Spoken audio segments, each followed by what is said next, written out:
जश्न।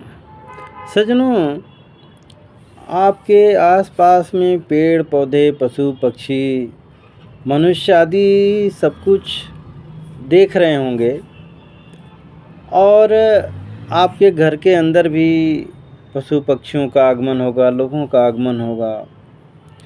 तो आप देख रहे होंगे इसमें से आपका कोई बुरा भी कर रहा होगा, आपका कोई भलाई भी कर रहा होगा।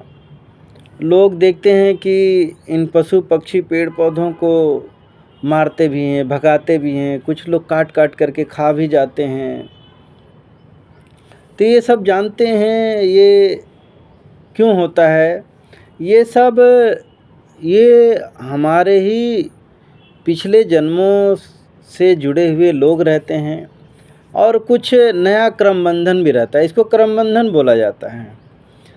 आप देखिए, आप ही मनुष्य हैं तो आप पेड़ पौधों के भी संपर्क में आते हैं, लोगों के संपर्क में भी आते हैं, पशु पक्षी के संपर्क में देख रहे हैं कि लोग जो आज पशु पक्षियों को मार मार के खा रहे हैं या बेच रहे हैं, कर रहे हैं, तो इसका कर्म कौन भोगेगा।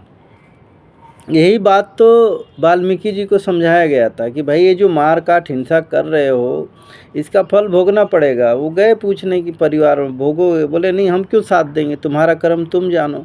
वो बेचारे साधु हो गए, योगी हो गए और न्यूट्रल हो गए, बिल्कुल ही न पाप न पुण्य, बिल्कुल ही भगवान में लीन हो गए। तो आप भी यदि भगवान को पाना है, लीन होना है, तो इस क्रम बंधन को छोड़ करके न पाप करना है, न पुण्य करना है, न किसी से प्रेम करना है, न किसी से द्वेष करना है।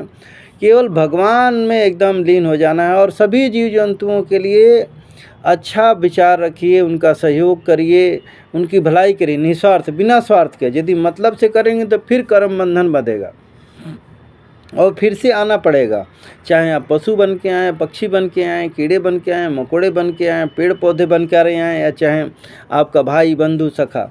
तो इस तरीके से ये क्रम बंधन चलता रहता है और लोगों को भोगना पड़ता है। तो यदि आपको इन सब चीज़ों से छूटना है तो ये सब बिल्कुल ही छोड़ करके राग देश मोह छल कपट बेईमानी, आपको केवल ईश्वर में ध्यान लगाना पड़ेगा।